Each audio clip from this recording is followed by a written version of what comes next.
Hello, and welcome to the FM podcast. I'm Jen Fritz, and I run Fritz Media, a music publicity and digital marketing firm located in Vancouver, Canada.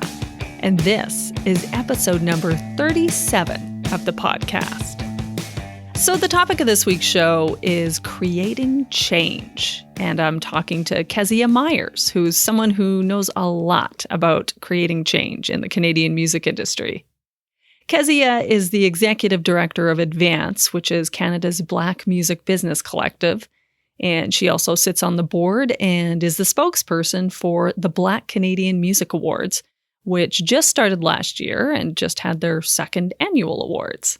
We talked about how music industry professionals can help level the playing field when it comes to diversity and inclusion, and she also offered some advice for Black musicians and music industry professionals that are currently frustrated by the lack of diversity in the Canadian music industry. It was a really great chat, and I hope you enjoy it. Here's my conversation with Keziah Myers.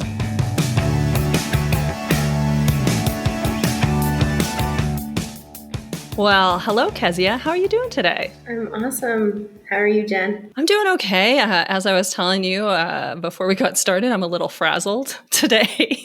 Having one of those days. One of those days. But and as I said before we got on, I understand. So I'm right there with you. Yeah, you know what that's like. Yeah, you have a lot of things that you're doing as well. We've actually never met in real life before, so nice to virtually meet you.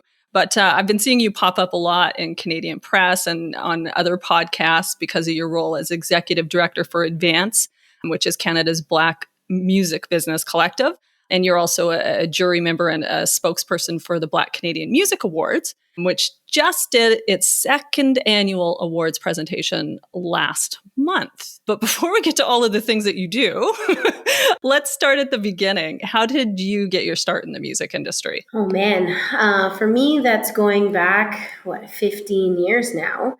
And actually, maybe even a little bit longer than 15. But I got my start in the industry, on the industry side of it, just by working with some really prospective career creators and artists in the industry. And it started when I was in and around my university years, where I connected with some of these artists and creators who were just coming up. They were emerging. And I was in university, and they looked at me and said, "Hey, Keziah, you are taking marketing and you're in business, and why don't you help us?" And I said, "Oh, okay, cool." And that's really where I started to see the other side of the industry from a business perspective. I am a classically trained musician. I play the flute, the violin, I sing, and I have my grade 10 AR in piano. Right. And so I've done the Royal Conservatory thing. I've done the performing thing at Roy Thompson Hall. And I just didn't realize all of the infrastructure that was behind the performers that would stand on stage. So I started literally, as so many of us in this industry, from the bottom, and worked with some friends who became international sensations and incredible creators in their own right. And I just continued to ride the ever-changing industry and the wave of that into the various positions that I've had the pleasure of holding. Yeah, I saw actually that you worked in publicity at the beginning. I so did. You have a little bit of an idea of what I do, which is, crazy. Although it's probably a bit different than it was back when you were doing Maybe. it. I mean, it's still crazy. It was crazy then. So yeah, totally. That was actually my first official role in the industry coming out of university. And I looked at my transferable skills. I was like, okay, I just came out of marketing and communications at university. I did a double major with sociology and started to apply. And I worked for an indie rock label or indie rock publicity firm, and it was downtown Toronto. I got my hands wet in everything indie, the Wooden Sky, Yukon Blonde. I did Röyksopp, which is electronic. And then I was asked by that company to move to New York to head up their print and television initiatives. And there I was working with a lot of emerging artists, but then had a hand in releasing the Maroon 5, Adam Levine's fashion line. And so I was seeing all these different aspects of the industry, and then came back, did some marketing at Universal and operations, and continued on. Oh, that's amazing. You have a very vast scope of skills, which I think like a lot of people in the industry are like that. We've all tried a lot of things and you kind of learn all of it, right? Yeah. Yeah. All right. So the topic of the show for this week is creating change, which you're doing a lot of. And it's hard to know where to start with all of this. But since the second annual Black Canadian Music Awards just happened, maybe we'll start there. What led to the creation of the awards last year? Yeah, for sure.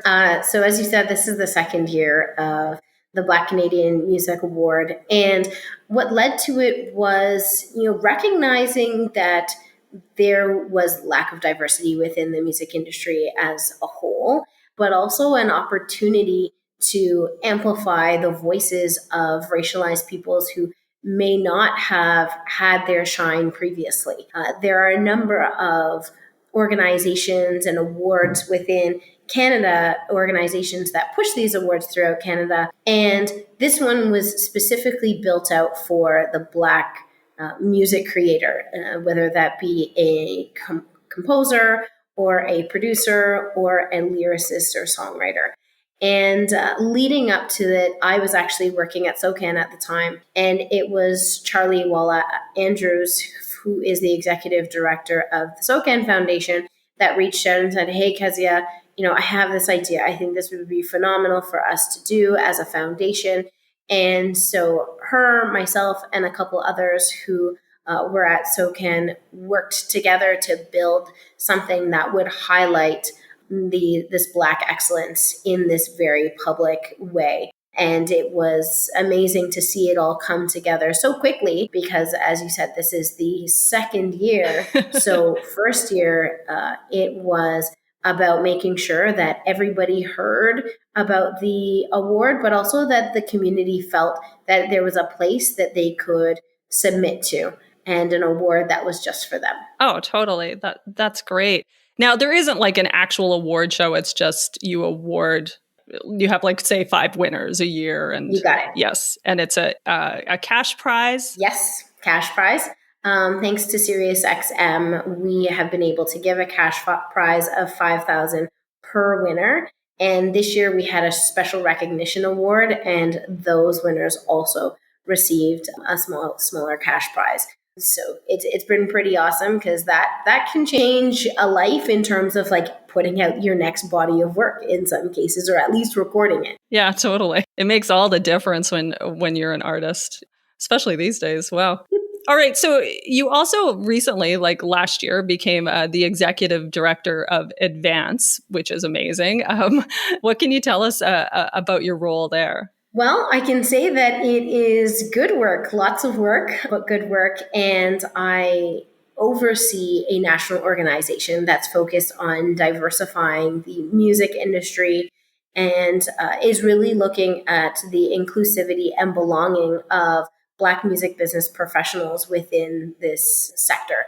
We often see so many artists that are producing music of Black origin. They are Black, producing music, all of these various areas where the creator or the artist is in this space. However, sometimes when we look at the corporations and we look at the organizations and behind the scenes at your favorite venues, you don't see that diversity. Mm-hmm. You don't see Black people who are working in these spaces. And the question is why?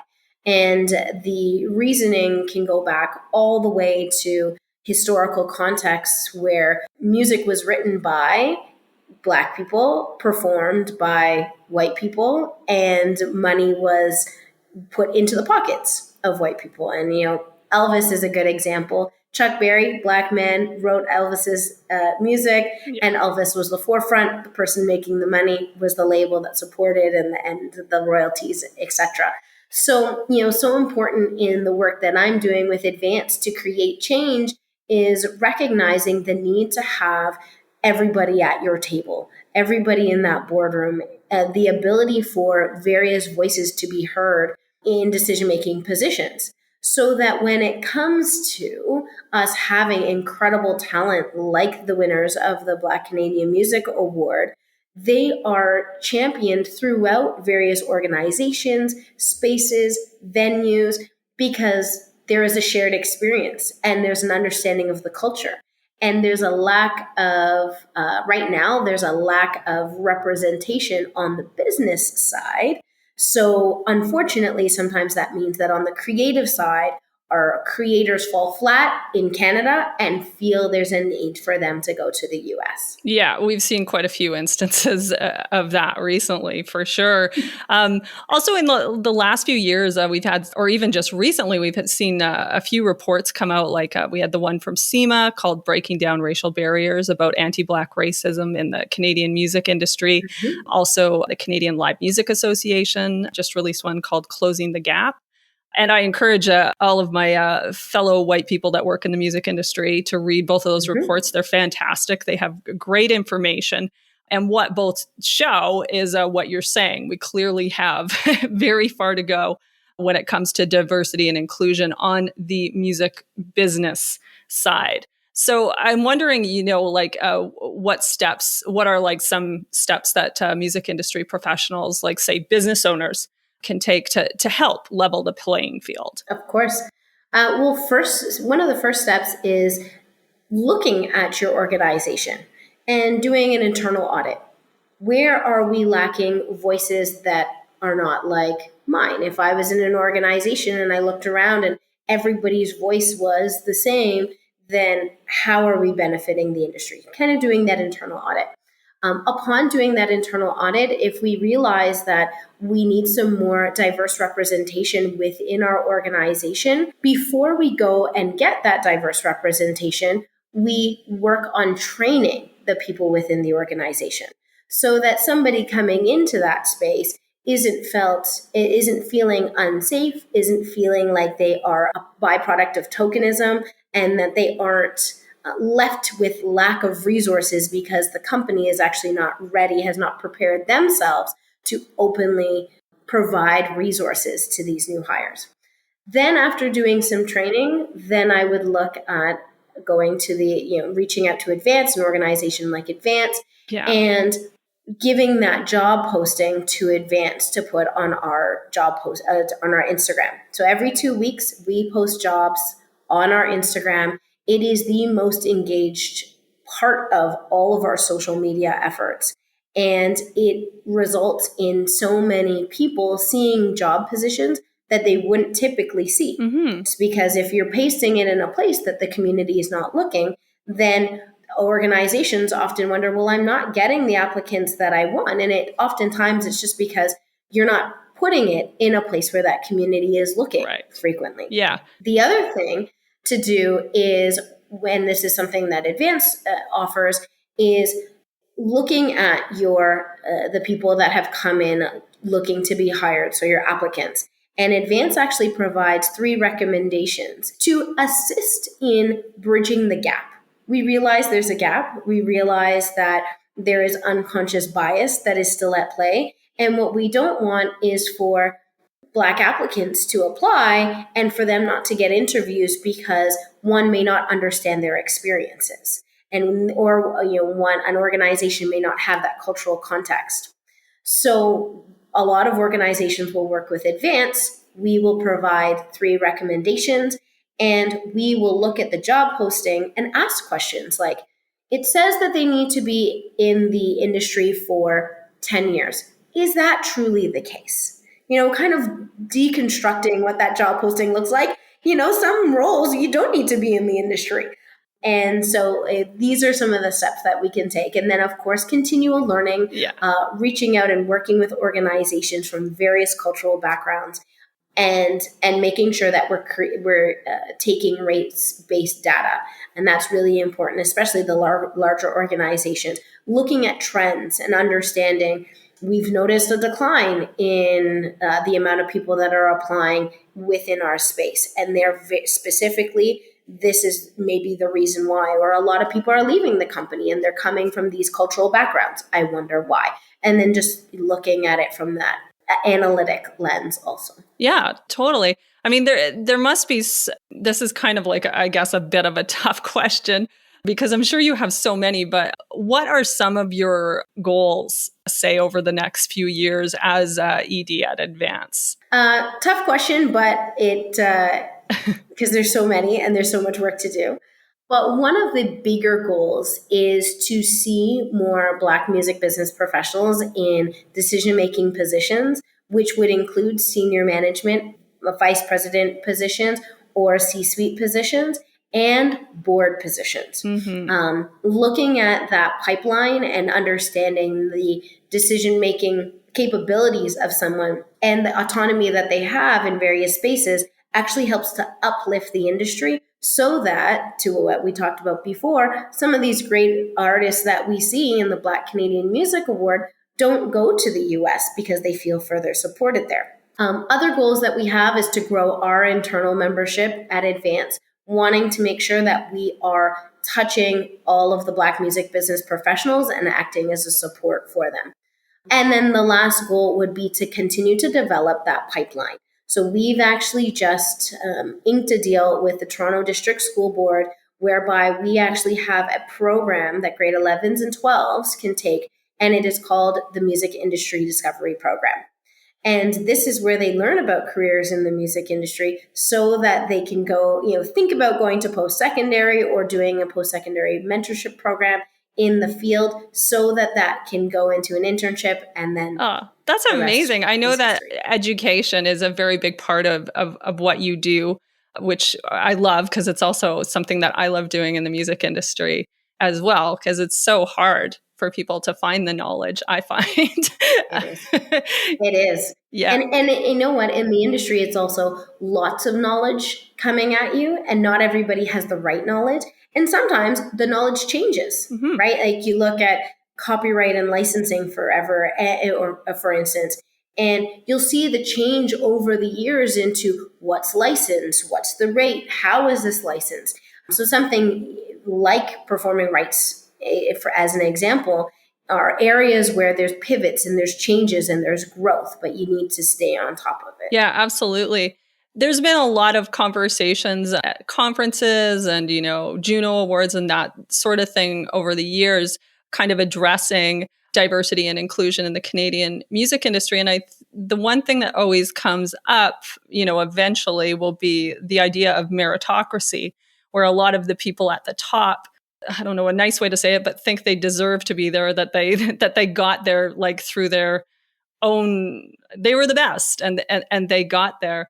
I wonder how you deal with that sort of thinking, because I'm sure you come up against that in your role at Advance. Absolutely, we do. And, the nice thing to say is that there are a lot that understand their privilege and their white privilege specifically, and oftentimes their cis male white privilege specifically. Yeah. And then there's others that don't. And when it comes up across my desk or a conversation, I'm given the opportunity to have a conversation openly about it.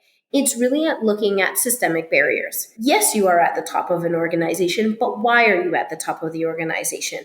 And if I use the example of a cis white male, now I'm saying, well, beyond the fact that you are good at what you do, you've been given opportunities that others may not have been given, or the opportunities that you have been given have been highlighted, even though there's someone over here who's been doing the exact same thing in a different cultural context and has maybe even had even larger successes, but they haven't been amplified in Canada. They may have been amplified in another country. I know, if I speak of the South Asian community, there are a lot of Punjabi hip hop artists that are widely renowned in South Asia that come to Canada, but we don't see it as on our radar in Canadian media. Yeah, we have a big, particularly I'm in Vancouver, and I know Surrey is where that's happening, and it's crazy. Exactly. Yeah, exactly. But yet, you don't see it in FYI News, for instance, right? So when I have the opportunity to speak about it, it's really looking at it from a collaboration standpoint. And that's how I move within the industry. That's how Advance as a whole moves within the industry, is how can we assist? But let's show you some of these hard facts. Yes, you are absolutely good at what you do. However, there are systemic constructs, there's systemic barriers, there's financial barriers, socioeconomic barriers. There are many barriers that are layered one on top of the other, compounded, that haven't allowed this other brilliant mind to excel the way that you have been able to. Yeah, absolutely. All right, just kind of like wrapping things up a little bit here. I'm wondering what advice you would give to any Black musicians or Black music industry professionals that are maybe currently frustrated by the lack of opportunities in the Canadian music industry. I love this one because I am glass half full type of person. So I would say to that person, reach out to Advance. There are ways in which we can connect you with music business professionals. Although we recognize we are here because of creators and artists, we also have a large group of people working behind the scenes that could be good resources for you. I also would say have a renewed understanding that Advance is here to advocate for you as an artist, a creator, and a music business professional. So those conversations are happening. I would also say have patience because as much as those conversations are happening, and you should have confidence in an organization like Advance, it does take time. Yeah. But we are opening the eyes. We are having opportunities to have conversations. And, if you look at this year at the Junos, to any Black artist creator, I would say look at the nominee list of the Junos this year. It was the most diverse nominee set that I have ever seen, and I think that has ever actually come out of the Junos, which says something about progression. And now it's up to us as a community, and when I say community, the entire music industry community, to really keep that going and keep the conversation. Yeah, absolutely. And yeah, I mean, if you are a musician or a music industry professional, try to become a voting member and that for the Juno Awards. Yeah, absolutely. Honestly, Jen, that's so good because people don't even realize how it works. Yeah, they don't. And so sometimes from the community, they'll say, well, why did so-and-so get nominated and so didn't get nominated? And what Jen said, become a voting member because that's how we get a more diverse set of nominees and winners. That's right. You got to make it less white. So now seems like a good time to head on over to our fresh content segment. Every week on this show, we discuss our favorite piece of music content for the week, and we always like to start with the guest. So what do you got for us?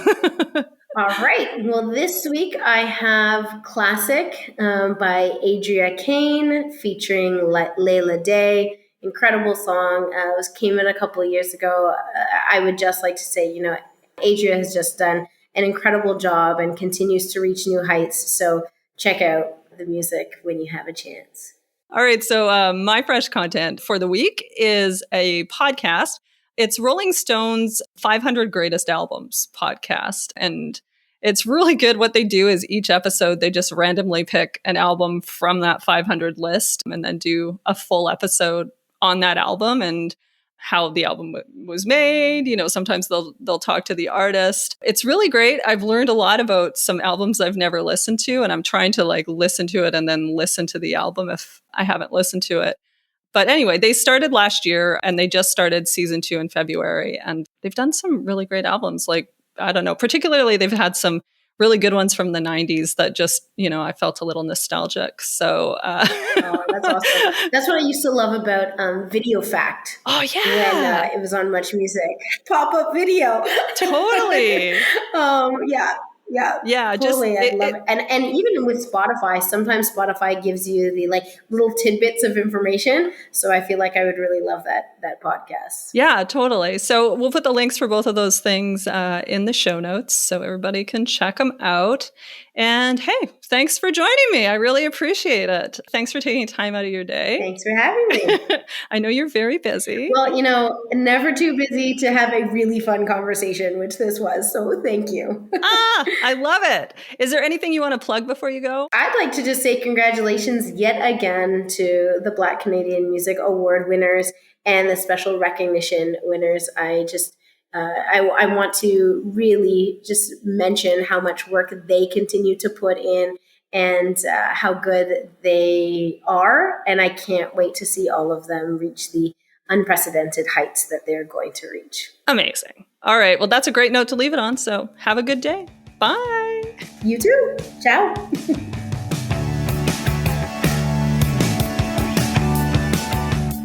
Wow, that was such a great talk. I really hope you liked it. And thanks again to Keziah for coming on the show. Thanks so much for listening to the FM podcast. If you like the show, please tell your friends and give us a rating and review in Apple Podcasts or wherever you're listening to your podcasts. It really helps us out, and you can also help us out by telling a friend about the podcast or maybe even posting about it on social media. Whatever you can do, we'd really appreciate it. The FM podcast is produced by Fritz Media with production assistance from Carla J. If you want to learn more about Fritz Media, check out our website at fritzmedia.ca. And you can follow us on Facebook or at Fritz Media and on Instagram and Twitter at Fritz_media. And if you want to learn more about the podcast, go to the fmpodcast.com. A big thank you to Said the Whale for providing the theme music for the show, and you can find them at saidthewhale.com. Okay, so we're going to go with our song of the week this week, which is the latest single from the Blue and Gold, which is a brand new duo made up of Trish Klein and Indidio.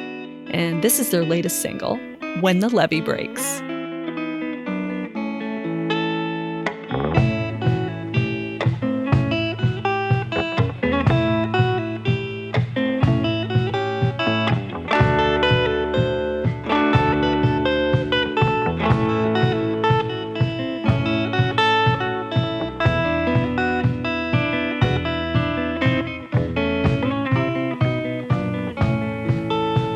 If it keeps on raining, levee's gonna break. If it keeps on raining, levee's gonna break. And the water gonna come in, and we'll have no place to stay. Well, all last night I sat on the levee and moaned.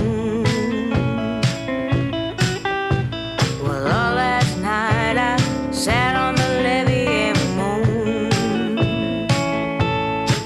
thinking about my baby and my happy home. If it keeps on raining, levee's gonna break.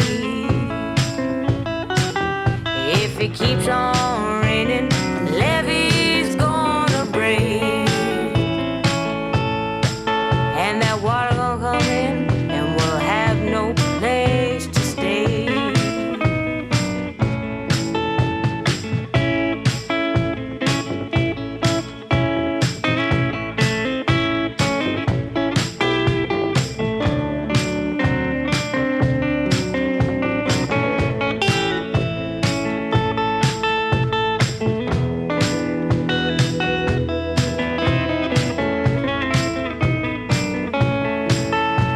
Look here, mama, what am I to do? Look here, mama, what am I to do? I ain't got nobody to tell my troubles to. I worked on the levee, mama, both night and day.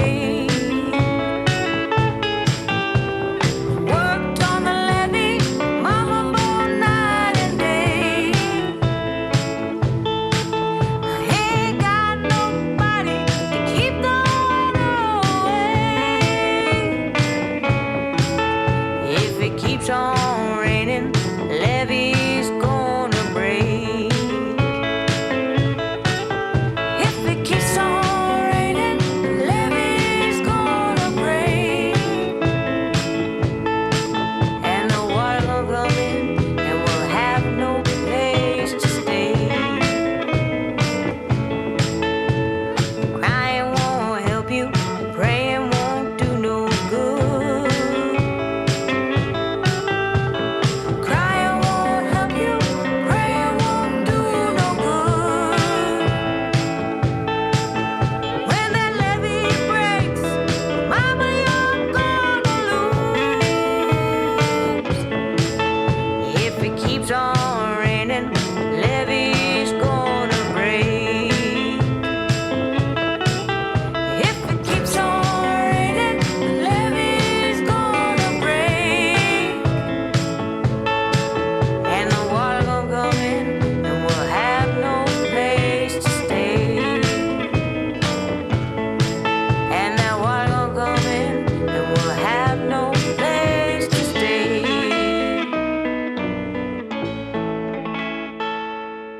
Bye. I'll see you next Tuesday.